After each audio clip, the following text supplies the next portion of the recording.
अस्तन को कंग। कबीर जीव बिलंबा जीव स्यो अलख न लखिया जाए, गोविंद मिले न जल बुझे ये रही बुझा बुझाए। कबीरिया उदर के कारणे जगिया चो निसिया में, स्वामी पणा जो सिर चढ़ो सरयो न एको कामे। कबीर बंटा टोकनी लिया फिर सो भाय, राम नाम चिन्ह नहीं पीतल ही के चाय। कबीर कल का स्वामी लोभिया मनसा धरी बधाय, देव पैसा ब्याज को फिर लेखा करता जावे। कबीर कलयुग आइया मुनिवर मिले न कोये, भाई लोभी लालची मस्करा उनका आदर होवे। कबीर चार वेद पंडित पढ़ा अरसे किया न हेत, ये बाल कबीरा ले गया पंडित ढूंढे खेत। कबीर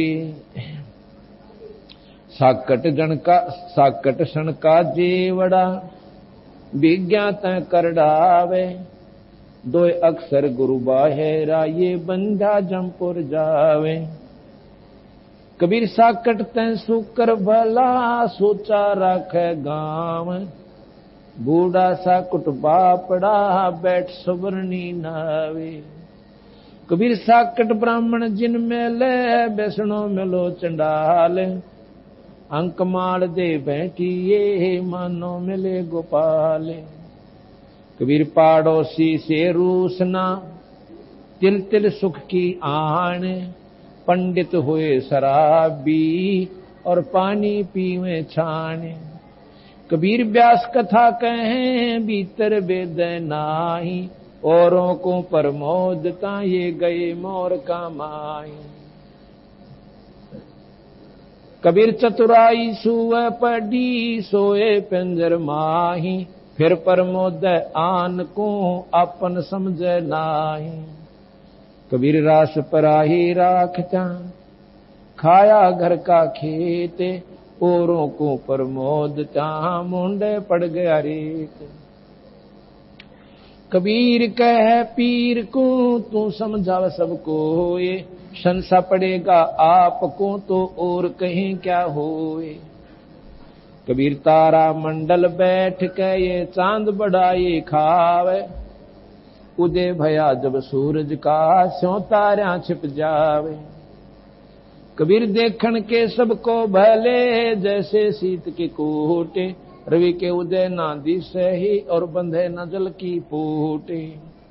कबीर सुनत सुनावत दिन गए उलझ न सुलझा मन, कह कबीर चेत्या नहीं अजहूं पहला दिन।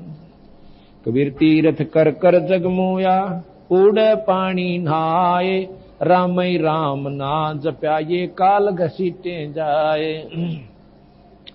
ग्रीव गंगा काठे घर करे पीवे निर्मल नीरे, मुक्ति नहीं हरि नाम बिना यों कह साहिब कबीर। कबीर इस संसार को समझाऊं के बारे, पूछ जो पकड़े बेड़ की उतरा चावे पारे। कबीर पद गाया मन हर्षिया साखी कहा आनंद, सो तत नाम न जानिया गल में पड़ गया फंद। कबीर मन फूला फिरे करता हूं रधर्म, करोड़ कर्म सिर ले चला चेतना देखे ब्रह्म। कबीर कथनी कथी तो क्या भया जे करनी ना ठहराए, कलाबूत के कोट जो देखत ही दे जाए। कबीर करता दिखे कीर्तन ऊंचा कर कर तूड़े, ये जाने बूझे कुछ नहीं यों ही आधा रूंडे। कबीर करता दिसे कीर्तन ऊंचा कर कर तूड़े, जाने बूझे कछु नहीं यों ही आधा रूंड।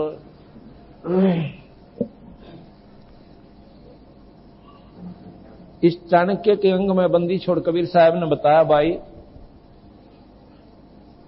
कि जो विद्वान लोग होते हैं, पंडित, पंडित कोई जाति नहीं है। आज जिनको हम पंडित कहते हैं वो पंडित नहीं है। पंडित वो हैं जो विद्वान होते हैं, शास्त्रों के ज्ञाता होते हैं। और पहले काशी जी के अंदर एक काशी विद्यापीठ से जो उस विद्या को पास करके और वहां से जो वहां की डिग्री प्राप्त करता था उसको पंडित जी कहा जाता था। विद्वान को पंडित कहते हैं, ज्ञानी कहते हैं। वो किसी भी जाति का हो सकता है। मेरे दादा गुरु छावले के जाट थे। वो विद्या काशी पीठ में पढ़कर और 4 विषय के आचार्य बन गए थे। आज उनको पंडित चिदानंद जी के नाम से जाना जाता है और गोपालपुर में उनका आश्रम बना हुआ है। मेरे स्वयं गुरुदेव इस नकली फीत के अनुसार ब्राह्मण थे। वो कभी पंडित नहीं कहते थे अपने आप को, क्योंकि वो कहते थे मैं संत हूं, मैं विद्वान नहीं हूं। और गुरुदेव उनके पंडित थे। वो जाट होते हुए पंडित कहलाते थे और वो ब्राह्मण होते हुए पंडित नहीं कहलाते, संत राम देवानंद जी महाराज कहलाते थे। तो हमने जो अनजान आंट ला रखी है यही कबीर साहब ने सुलझाई है भाई। अब कोई पीछे वैद लिख लेते हैं कई भाई, फलाना राम वैद, फलाना राम वैद, उनके बेटे भी वैद, उनके पोते भी वैद और सारी पीढ़ी वैद। और जाड़ के दर्द की दवाई ना जानते, वो वैद क्या के? कोई वैद नहीं है, वो सिर्फ एक नकली फीत है। वो एक समूह का नाम वैद हो गया। इसी प्रकार एक समूह को ब्राह्मण कह सकते हैं, वो मोहल्ला कह सकते हैं, जैसे नाम धर ले फलाना मोहल्ला, बाकी वो ब्राह्मण पंडित नहीं है। ब्राह्मण सोए जो ब्रह्म पिछाड़ है। ब्राह्मण था सुदामा, उसकी पत्नी रोली पीट ली और भूखे उसका आगे बालक सोया करते थे अन्न के अभाव से। लेकिन एक बार भी उसके मुंह से नहीं निकला कि मैं कृष्ण से मांग लाऊंगा। वो कहता था जो मांगता वो ब्राह्मण नहीं है और मेरे भाग में है वो मुझे मिलेगा, वैसे मैं नहीं मांगूंगा किसी से। मांगन से मरना भला, मत मांगो कोई भीख। मांगन से मरना भला, यह सतगुरु की सीख। मांगन मरण समान है, मत मांगो कोई भीख। और भाई मांगन तो मरना भला, यह सतगुरु की सीख।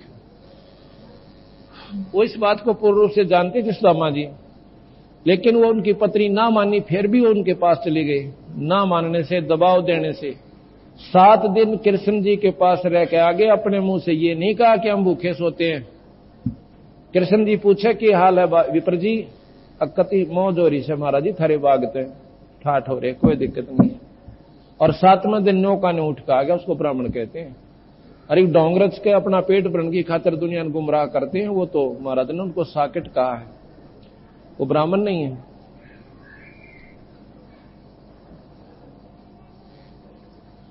फिर क्या बताया कि चतुराई सुअ पड़ी ओहे पिंजर माही, और फिर प्रमोद आन को पर आप समझे नहीं। एक समय की बात है, एक तोते को पिंजरे में बंद कर रखा था, पिंजरे में, और उसको बेचने के लिए कोई जा रहा था। एक संत ने दया आ गई कि ये बेचारा पक्षी, इसकी उम्र भी बहुत होती है तोते की, और सारी उम्र इस पिंजरे में बंद रहेगा, ये जंगल में घूमने वाला प्राणी। और देख अपने लालचवश 2 दाने गेरे होंगे इस पारदी ने, और उनको खाने के लिए जाल में फंस गया लोभ में, और सारी उम्र का दुख मोल ले लिया। उसने दया आई कि इसको छुड़वा देता हूं, मोल ले लेता हूं पिंजरे को और छोड़ दूंगा, और इसको पढ़ा दूंगा कि सभी तोतों को बता देना, सभी सुओं को जाके समझा देना कि ऐसा कोई पारदी आवे, दाना डाले, उसको खाना नहीं।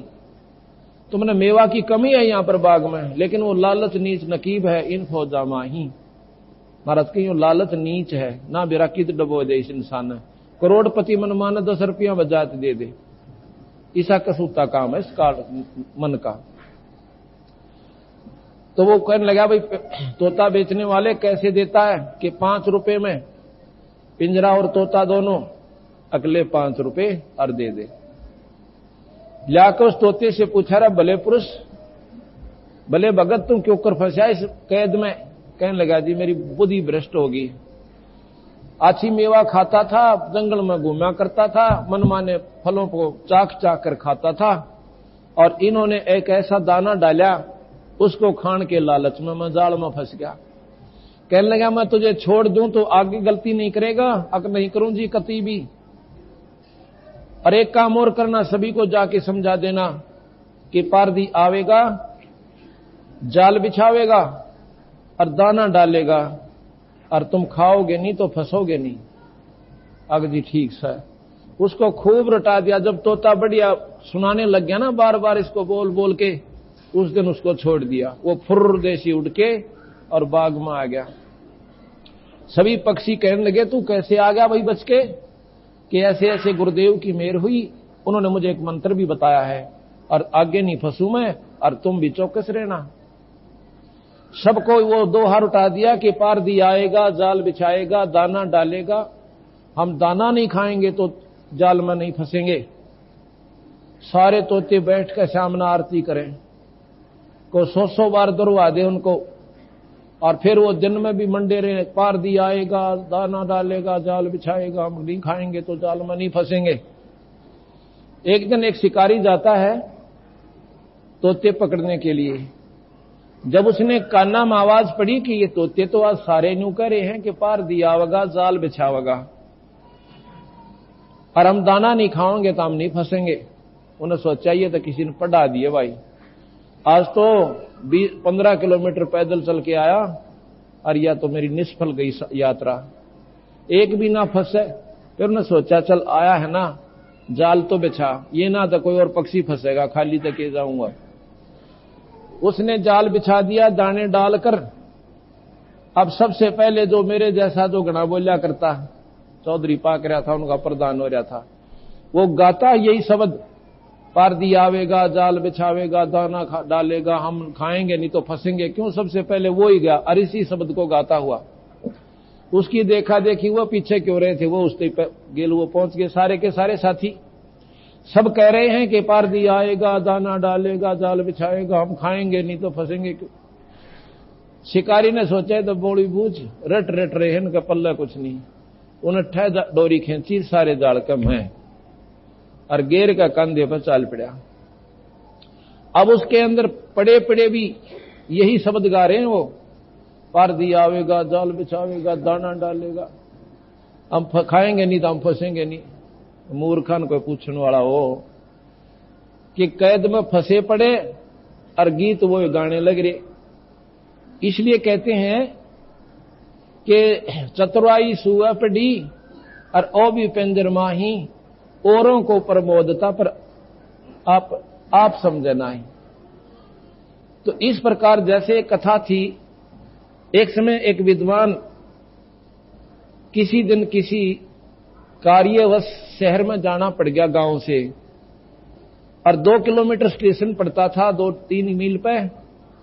सुबह जल्दी उठ के नहा धो के अपने साथी को लेकर और रेल पकड़ने के लिए, गाड़ी में बैठने के लिए स्टेशन पर आ जाता है।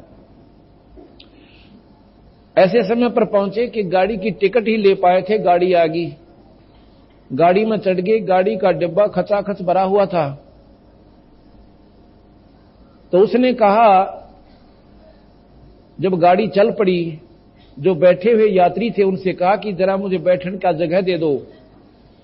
वो कहने लगे, क्यों भाई बीमार है तू? अगर नहीं तो फिर खड़ा रह, तो और भी तो खड़े हैं, तो भी खड़ा रहे। अब ऐसी बात नहीं है, मैं रोजाना पाठ करता हूं रामायण का, आज मुझे जल्दी आना पड़ गया, इस करके मैं पाठ नहीं करने पाया। मैं चाहता हूं कि यहां बैठकर 2 मिनट पाठ कर लूं, एक 20 मिनट का पाठ है, कृपा कर दो। अगले भाई फिर तो बैठ जा, हम भी सुनेंगे। आओ जी महात्मा जी बैठो। वो महापुरुष बैठ जाते हैं, उनके नीचे श्रद्धा से चद्दर बिछा दी एक भक्त ने। क्यों? श्रद्धालु लोग बहुत होते हैं। तो बैठ जाता मेरे जैसा वो, और बैठ के फिर कथा सुनाता है। कहते हैं, भाई आज बहुत बढ़िया प्रसंग आया हुआ है, सुनो ध्यान से। क्या कि जब भगवान राम को माता कैकेयी ने दसोटा दे दिया, दिलवा दिया, और भगवान राम जा रहे हैं जंगल में, भरत आ जाता है, अपनी मां से कहता, मां तूने गलती करी, भैया को ऐसा नहीं करना चाहिए था। जाकर के भगवान राम के पास चरणों में गिर जाता भरत, कहता भैया मां की गलती को माफ कर दो, अनजान थी वह तो। और वो नो कह रही है मेरी तो बुद्धि भ्रष्ट होगी भाई भरत, बेशक अपने भाई ने वापस लिया, मेरी से गलती होगी। कहने लगा भैया वापस तो मैं नहीं जा सकता क्योंकि ये पिता के वचन है। ठीक है मुझे मालूम है मां का खोट नहीं है, ये मेरे कर्मों का दंड है वीरा, इसमें किसी का दोष नहीं है, और मैं वापस नहीं जाऊं भरत, एक बार कहे चाहे 100 बार कहे। तो कहने लगा एक कृपा कर दो, अपनी खड़ाऊं दे दो, खड़ाऊं ले जा, इनको राजगद्दी पर रख कर इनका हुक्म मान के और मैं राज किया करूंगा, जब आप वापस आ जाओगे आपका राज सौंप दूंगा। तो ऐसे भरत ने आकर के ऐसा ही राज किया। और भैया जब वापस आ गए ना भगवान राम, आते ही राज दे दिया। भाई हो तो ऐसा हो, ऐसा कह के उसने अपनी कथा समापन कर दी। सभी ने कहा वाह जी वाह, वाह जी महात्मा जी, आपने तो कमाल कर दिया महापुरुषो, ओहो भाई क्या बात कही, कथा के आज तो आनंद आ गया। एक भक्त ने प्रार्थना करी कि महापुरुषो आज हमारे घर चलो, यही रास्ते में आता है वहीं उतर लो। कहने लगा नहीं आज नहीं जा सकता। ना जी चलो, आज तो जरूर चलना पड़ेगा। नहीं आज नहीं जाऊंगा मैं, आज मुझे जरूरी काम है। संतों को क्या जरूरी होता है भगवान से ज्यादा? ने बोला तुझे नहीं मालूम। उसका साथी जो था उसके साथ वो कहने लगा मैं बताऊं ये क्यों नहीं जा रहा? अगां जी बताओ। इसने अपने भाई पर मुकदमा कर रखा है, अपने भैया पर इसने स्वयं सगे भाई पर मुकदमा कर रखा है। वो भी क्या पे? एक कुरडी के खड्डे पे, जो सारा 20 गज जगह कोना, और मैं इसका गवाह हूं। अब कबीर साहब कहते हैं इस कथा के करने वाले नकम्मे आदमी से पूछे, दुनिया ने तो बंडावे और अपने ऊपर असर नहीं। उधर से कह भाई होता है ऐसा जिसने राज भी वापस दे दिया और स्वयं भाई पर मुकदमा कर रखा। इनके लिए बंदी छोड़ कहते हैं कि व्यास कथा कहें और भीतर वेद नाही। ये व्यास जी द्वारा लिखी गई कथाओं को कहते हैं, पढ़ते हैं और भाई अंदर जान नहीं देते, उस पर अमल करते नहीं, तो स्वयं भी नरक में और औरों पर असर हो क्या उसका। यहां कहा कि रास पराई राखता खाया घर का खेत, भाई औरों को प्रमोदता फिर मुंडा पड़ गया रेत। तारा मंडल बैठकर ये चांद बड़ाई खा, उदय भया जब सूरज का वही सो तारा छिप जा।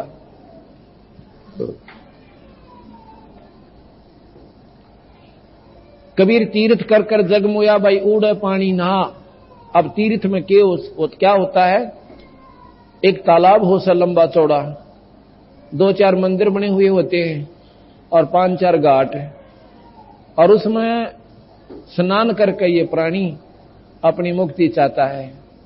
महाराज कहते हैं परमात्मा के नाम बिना पीछा ना छूटे, यू काल घसीट के ले जाएगा केस पकड़ के तेरे। अगर इसे पानी में नहान तो पीछा छूटता हो तो इस आसान काम में कोई ना, हर व्यक्ति जा सकता है और सारे तीर्थ कर सकता है, सारी उम्र में कोई बड़ी बात नहीं है। तो इस प्रकार ये साधना आपकी कति गलत है। अब आप जाते हो तीर्थ पे, वहां पर एक पुण्य हुआ मान लीजिए, और जितने जीव वहां तक मारे और स्नान करते हुए मारे, वो तेरे पाप में यानी आपके पाप कर्मों में लिखे जाएंगे, और पुण्य 1 और पाप करोड़। अब दोनों भोगने पड़ेंगे। कबीर साहब कहते हैं कबीर मन फूला फिर मैं करता हूं रे धर्म, और ये करोड़ कर्म सिर ले चला, ये कोट दुष्कर्म सिर ले चला, और यो चेत न चीना भ्रम। ये इतना बेरा भी ना पटा, कितने पाप ठोक लिया गठड़ी बांध के।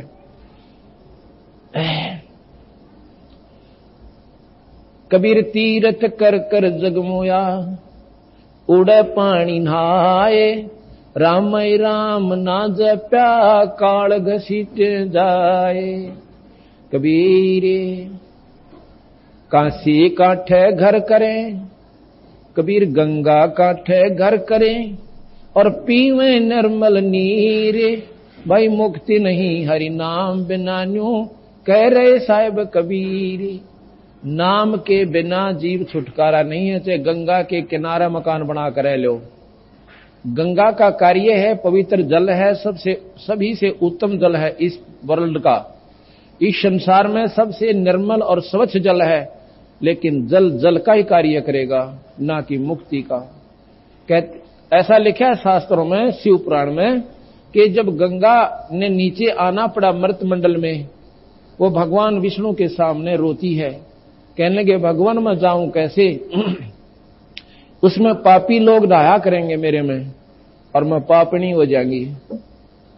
तो उसमें भगवान ने कहा कि तेरे अंदर संत स्नान किया करेंगे और तेरे पाप काट देंगे।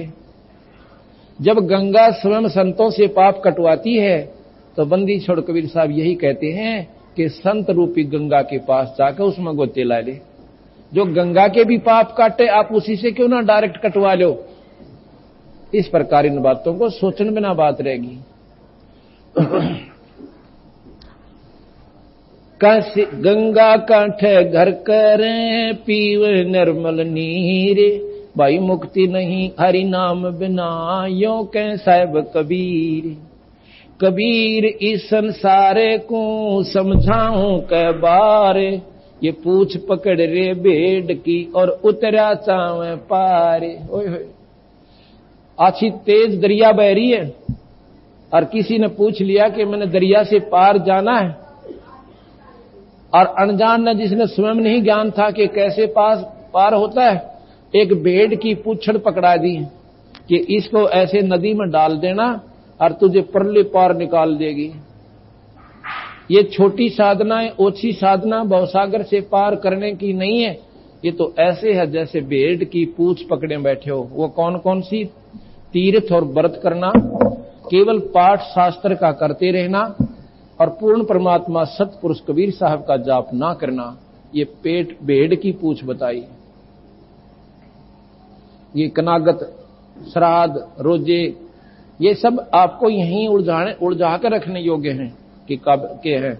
भगवान कृष्ण ने गीता में यही कहा है कि जो शास्त्र विहीन जो साधना करते हैं वो नरक में जाते हैं सीधे। उसमें ओम मंत्र का महत्व बता रखा है भगवान कृष्ण ने कि ओम जाप कीजिए और बाकी शास्त्र विहीन कोई भी कार्य मत कीजिए। कर्मकांड से जीव यही चक्कर काटता रहेगा। कबीर पद गाया मन हर्षिया, साखी कहा आनंदे। सो तत नाम न जानिया, ये गढ़ में पड़ गया फंदे। कबीर कथनी कथी तो क्या भया, जे करनी ना ठहराए। भाई कलाबूत के कोट जो देखत ही डर जाए। कथनी मैंने कथा सुनाई, आपने याद कर ली, वो आपने आगे सुना दी। और करनी करें कोई ना, जैसे उस तोते ने स्वयं सुना और आगे फिर कथा गा दी। इस प्रकार कबीर साहब कहते हैं कि कथनी करनी तज कथनी कथें, अज्ञानी दिन रात, और भाई कोकर जो भौकत फिरें ये सुनी सुनाई बात। ये चार कथाएं आप भी सुन सकते हो, आप पढ़ भी सकते हो। रामायण का सब न पता लग गया और महाभारत का ज्ञान सभी को है। गीता जी का भी ज्ञान आप कर सकते हैं क्योंकि हिंदी के अंदर उसका ट्रांसलेशन हो चुका है। तो इससे कोई लाभ नहीं होगा जब तक हम करनी नहीं करेंगे, राम नाम का बीज इस खेत, श्री रूपी खेत में नहीं बोएंगे। अब बीज के ऊपर है। अगर आप भगवान कृष्ण विष्णु का जाप करोगे तो स्वर्ग लोक जाओगे। स्वर्ग में पुण्य, नरक में पाप, और 84 का चक्कर न्यो का न्यो। भगवान शिव की साधना करोगे, विष्णु शिव लोक में जाओगे, जिनकी उपाधि पाओगे। जब वो पदवी खत्म हो जाएगी, आप फिर दोबारा मर्त मंडल में, स्वर्ग में और नरक में, और चक्कर काट कर फिर 84 में जाओगे। कबीर साहब की साधना करोगे तो आपको स्वर्ग नरक में नहीं जाना पड़ेगा, आपको सीधा सतलोक जाना पड़ेगा। वहां जाने के बाद जीव का फिर दोबारा मरण नहीं होता। वहां हमारे परिवार होगा, वहां सारी मौज होगी, वो स्थायी परिवार होगा। ये अस्थायी और टेम्परेरी रिलीफ हमारे को यहां मिला हुआ है। अब आगे कहा कि कर्ता दिशा कीर्तन ऊंचा कर तूड़, जैसे आपने देखा होगा। अब जैसे महाराज ने कहा कि कर्ता दिशा कीर्तन, कीर्तन कैसे करते हैं, जैसे माता का जागरण देखा हमने कई बार। कहते हैं सारी रात ढोलकी लेकर और मंडे रहते हैं, सारे बोलो जय माता दी, पिछले बोलो जय माता दी, अगले भी बोलो जय माता दी। हमने नहीं सुना जय माता दी, वो गला पाड़ लिया और वो इन्हों का हमने बिना सुना जय माता दी। चलो कोई बात नहीं, पर इससे लाभ नहीं है। अब ये बात आपको खटकेगी, अखनों के ऊपर कह दिया महाराज जी ने कि माता की जागरण से लाभ नहीं है। ये तो माई का आपने महिमा सुनी सारी रात, तू शेरा वाली है, तू लट्टा वाली है, तू यूं कर देती है, तू ऐसे कर देती है। जैसे आप बिजली की महिमा गाओ, क्योंकि बिजली के गुणों का आपको ज्ञान है। तू पंखा चलाती है, तू कूलर चलाती है, तो पानी की बर्फ बना देती है, तो जो है यहीं पर शिमला बना देती है, सानी का हमारा कुटी कर देती है, सानी काट देती है, पशुओं का चारा काटती है, दूध बिलोती है और आटा पीस देती है, और फैक्ट्री चला देती है। तो बहुत ही सुखदाई है, इसके गीत बना लो, फिर कहने लग जाओ जय बिजली दी, पिछले बोलो जय बिजली दी, अगले बोलो जय बिजली दी, पर वो कोई लाभ नहीं आपको। कब होगा लाभ? जब उसका कनेक्शन ले लोगे। सारा कुंभ आरती करें जाइयो बिजली की, घर बैठकर कनेक्शन मत लेना, जो आपके घर में एक आने का लाभ बोले गारंटी देते हैं। पर यह बिना समझ के लोगों ने, क्यों वो मीठे सुरीले शब्द, अरे एक लाल ने बोतल की घूंट दारू की, सारी रात बांटे जा और गेला हम ना डलाएं जा बैठे बैठे, इससे कोई लाभ नहीं होगा। वो तो पद गाया मन हर्षिया, उनकी मीठी सुरीली बात से आप प्रभावित होगे, ये कान का रस है। पद गाया मन हर्षिया और साखी का आनंद, और तत्व भेद ना जान, तत्व नाम ना जानिया, फिर गल में पड़ गया फंद। कनेक्शन कैसे मिले? मान ले अपने माता का ही जाप लाभ लेना है। ये तीन लोक की सुप्रीम पावर है, ब्रह्मा विष्णु महेश से भी शक्तिशाली है। ब्रह्मा विष्णु महेश की 4 भुजा है, इसकी 8 भुजा, ये तीनों की मां है। अगर आप इसका भी जाप करना चाहते हो तो उनके नुमाइंदे संत से मिलो, जिन्होंने नाम की साधना करके माई का वो प्रत्यक्ष दर्शन कर रखे हैं, और फिर उसी विधि से आप रहो। उसकी जय बोलने तक काम नहीं चलेगा, और फिर वो माता के लाभ देगी। जन्म मरण माई नहीं मिटा सकती। शक्ति पुराण मेरे पास है, माता का पुराण, आप इसको पढ़ कर देखिए, इसका जीवन चरित्र है, ये माता का असली शास्त्र है। ये जन्म मरण नहीं मिटा सकती आपका, और जन्म मरण मिटे बिना यू कोड छूटे ना, यू जन्म और मरण का कोट जन्म तन भरमत हो गए, कुछ ना हाथ लगा रे, तो कुकर सुकर खरबा बोरे कौआ हंस बगारे। बंदी छोड़ के मैं दोनों दुख मेटूं तेरे, या माता से भी ज्यादा लाभ दूं, और फिर तेरे को सतलोक ले जाऊं, जन्म मरण मिटाऊं। तो हम ऐसी सुप्रीम पावर से क्यों नहीं मिलते? प्रधानमंत्री से मेल होने के बाद हमारे सारे दुख दूर हो जाएंगे। फिर भी एक रह जाएगा, जैसे परब्रह्म हमारे को बहुत सुख दे सकता है, लेकिन पूर्ण ब्रह्म हमारे को पूर्ण सुख दे सकता है। जैसे राष्ट्रपति के पास पावर है, वो फांसी की सजा को माफ कर सकते हैं, और बिना बूझे कर सकते हैं, हजारों की कर सकते हैं, उनको कोई न्यू नहीं कह सकता इन्होंने गलत कर दिया। कोई उनके पास ऊपर मुकदमा नहीं है, उनके ऊपर कोई अपील नहीं है। इसी प्रकार पूर्ण परमात्मा सत्पुरुष अनंत कोट ब्रह्मांड के भगवान की साधना करने वाले प्राणी को वो सर्व सुख देकर और सतलोक भी ले जाएंगे। ये हमारे कर्म भी काट सकते हैं।